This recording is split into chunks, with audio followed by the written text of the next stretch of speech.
Hoje é segunda-feira, 4 de maio de 2020.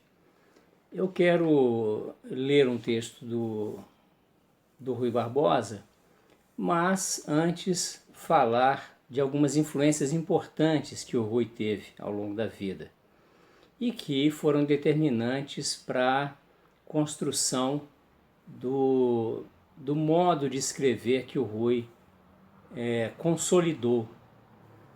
A primeira influência foi doméstica, foi o pai, que era médico, foi deputado pela Bahia, mas era um pai pródigo. E o Rui sempre se assemelhou desde a infância com muitos dos traços de comportamento do pai, o que preocupava muito a mãe.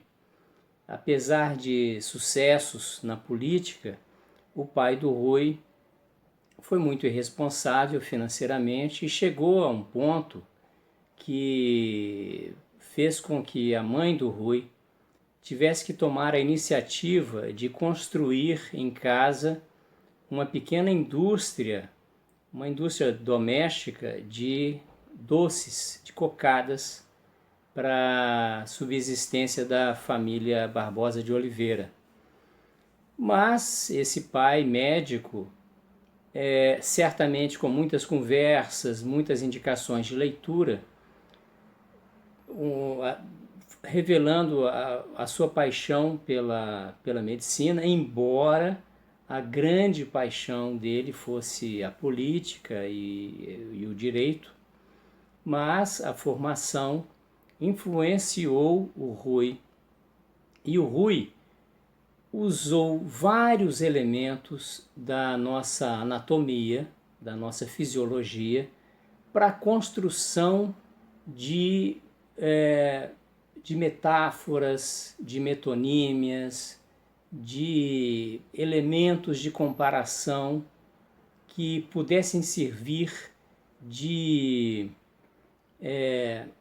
recursos capazes de clarear a compreensão daquilo que ele queria dizer. Então,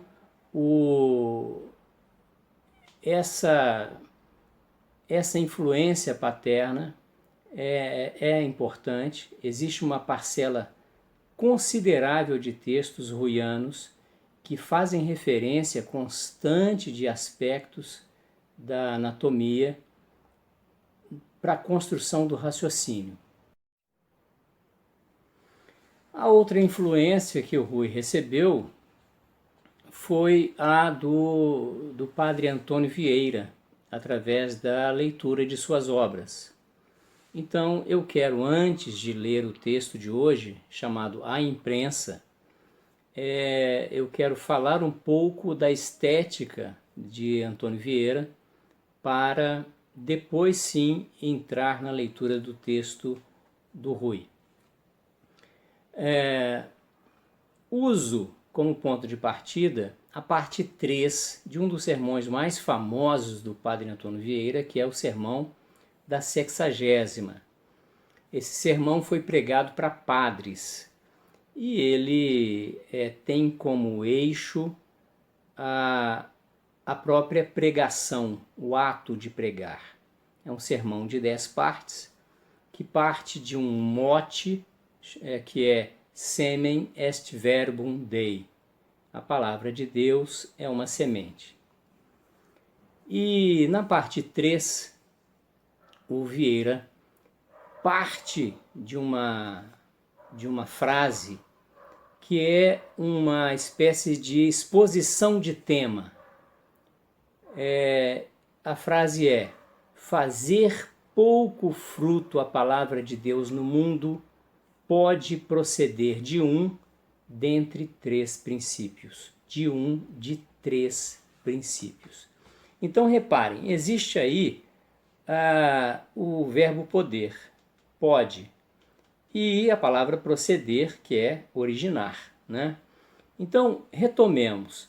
Fazer pouco fruto a palavra de Deus no mundo pode proceder de 3 princípios.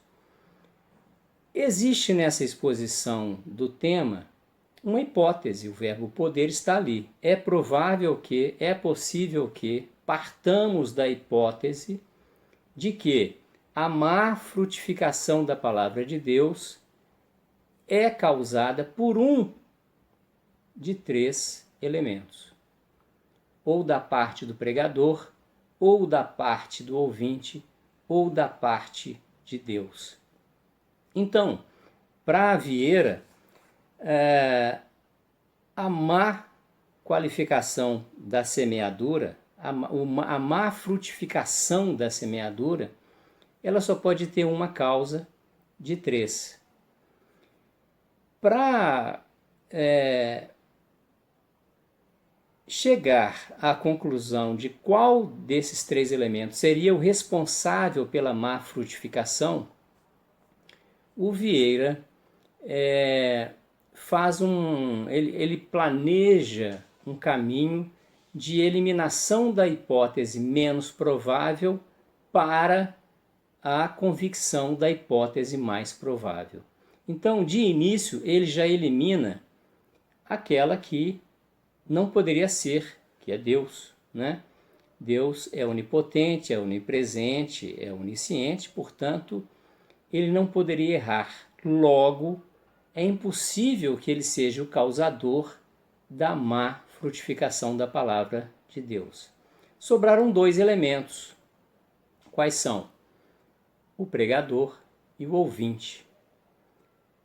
O pregador entra como elemento, como metáfora, digamos, do semeador, aquele que lança a palavra. Lembrem-se do mote, do tema lá de trás, né? Qual é o tema? Semen est verbum Dei. Então, sobraram dois elementos, e ele vai dizer o seguinte, que o terreno, o local no qual cai a semente, está para ouvinte, assim como o pregador está para semeador e semente está para a palavra. Então reparem, embora o texto vieiriano seja um texto cujo objeto de discussão, que é um objeto teológico, é por sua própria natureza polêmico, é por sua própria natureza um objeto que tende a gerar falta de consenso, porque as hipóteses são muitas, as interpretações são diversas, as correntes são inúmeras. Apesar disso, apesar dessa característica do objeto, o Vieira dá um tal tratamento linguístico para o texto que torna toda a discussão uma discussão lógica formal. Então, nesses caminhos de construção, esses caminhos racionais de construção do texto, o Vieira consegue empregar tais recursos de oratória, de retórica, de lógica, que ele torna o texto um texto primoroso do ponto de vista argumentativo. Esses elementos todos foram assimilados por Rui Barbosa. Há trechos na obra do Rui em que o Rui menciona o padre Vieira. E mesmo que ele não mencionasse, seria possível para um filólogo afirmar que o Vieira está presente na obra do Rui. Por quê? Porque as características comuns e constantes da obra do Vieira estão lá na obra do Rui. Então, é possível para o especialista perceber que mesmo que o Rui não mencionasse o Vieira, que ele recebeu essa influência vieiriana. Então, eu vou ler um trecho dessa parte que eu mencionei aqui do Vieira, para em seguida ler o texto ruiano à imprensa. 3 elementos: olhos, espelho e luz. Ao lado desses 3 elementos, ele apresentou um outro tripé, né? Ouvinte, pregador e Deus. e também aquele tripé relacionado, oriundo de cada um desses três, né? A palavra, que advém de Deus, a doutrina, que é proposta pelo pregador, e o entendimento, que é aquilo com o qual o ouvinte tem que entrar para que haja a compreensão, não é isso? Pois bem, então passemos à leitura do texto ruiano, chamado A Imprensa, e tentem ver nele como essas influências, tanto do pai, com essa fisiologia e essa anatomia humana, né, presente ali nas estruturas argumentativas, quanto por parte do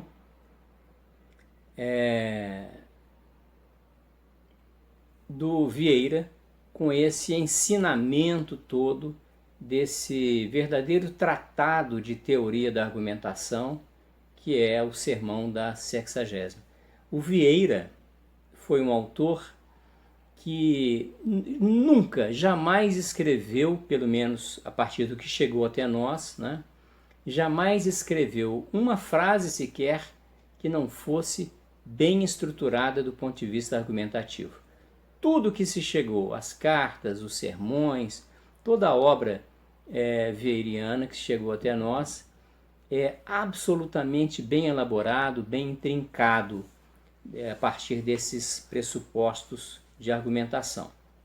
Então, eu oriento muito os meus alunos, sempre que me pedem sugestão de leitura, o primeiro autor do qual eu falo é Padre Antônio Vieira. Você quer aprender a argumentar com precisão, quer aprender a organizar o raciocínio e a transportar essa capacidade organizadora, organizativa, como queira, para o texto, vá ler Vieira. Qualquer sermão de Padre Vieira é um primor e tem muito ensinamento a nos dar.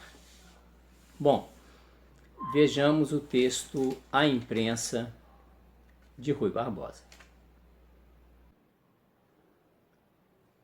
A imprensa. A imprensa é a vista da nação.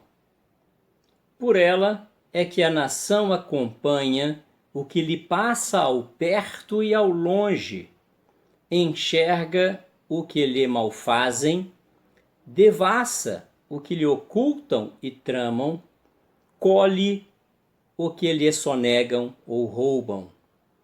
Percebe onde lhe alveja ou nodoam, mede o que lhe cerceiam ou destroem, vela pelo que lhe interessa e se acautela do que a ameaça.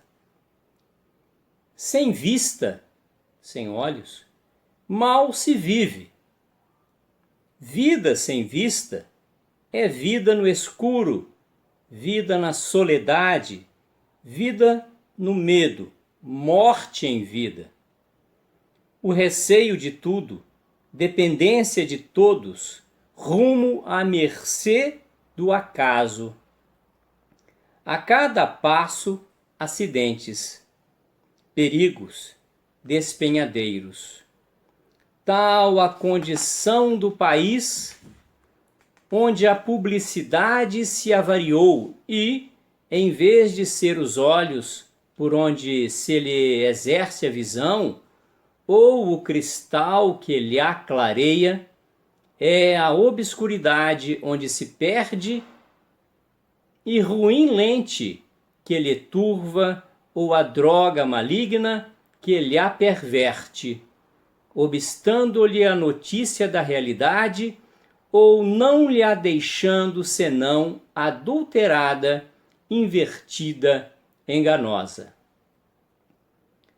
Já lhe não era pouco ser o órgão visual da nação, mas a imprensa entre os povos livres não é só um instrumento da vista, não é unicamente o aparelho do ver, a serventia de um só sentido. participa, nesses organismos coletivos, de quase todas as funções vitais. É, sobretudo, mediante a publicidade que os povos respiram. Todos sabem que cada um de nós tem na ação respiratória uma das mais complexas do corpo e uma das em que se envolvem maior número de elementos orgânicos. A respiração pulmonar combina-se com os tecidos para constituir o sistema de ventilação, cuja essência consiste na troca incessante dos princípios necessários à vida entre o ar atmosférico e o sangue, da circulação do qual vivemos. Nos pulmões está o grande campo dessas permutas, mas os músculos também respiram, e o centro respiratório se encontra bem longe do aparelho pulmonar, nesse bulbo misterioso que lhe preside a respiração e lhe rege os movimentos. Da mesma sorte, senhores, nos corpos morais, nas sociedades humanas, essa respiração, propriedade e necessidade absoluta de toda célula viva, representa com a mesma principalidade o papel de nutrição, a aviventação de regeneração que lhe é comum em todo o mundo orgânico, animado ou vegetativo. Nos indivíduos ou nos povos, o mundo espiritual também tem a sua atmosfera, donde eles absorvem o ar respirável e para onde exalam o ar respirado. Cada um dos entes que se utilizam desse ambiente incorpóreo desenvolve na sua existência, graças às permutas que com esse ambiente entretém, uma circulação, uma atividade sanguínea, condição primordial de toda a sua vida que dele depende. Não há vida possível se esse meio onde todos respiram lhes não elabora o ar respirável ou se lhes deixa viciar pelo ar respirado. Entre as sociedades modernas, esse grande aparelho de elaboração e depuração reside na publicidade organizada, universal e perene, a imprensa. Eliminai da economia desses seres morais, eliminai ou envenenai-a, e será como se obstruísseis as vias respiratórias a um vivente, o pusesseis no vazio ou o condenasseis à inspiração de gases letais. Tais são os que uma imprensa corrupta ministra aos espíritos que lhe respiram as exalações perniciosas.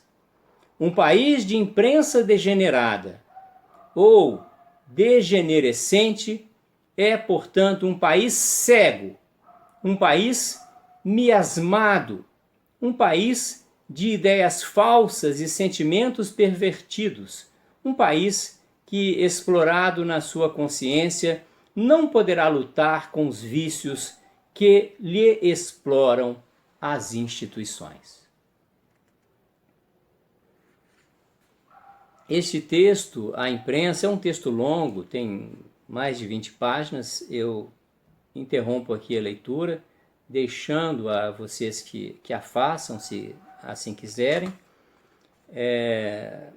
Eu quis apenas apresentar um caminho de entendimento da estética do Rui e evidenciar também esse valor que ele dá à imprensa e essa insatisfação, essa frustração que o Rui tem ao constatar que a imprensa de seu tempo era uma imprensa falha e corrupta.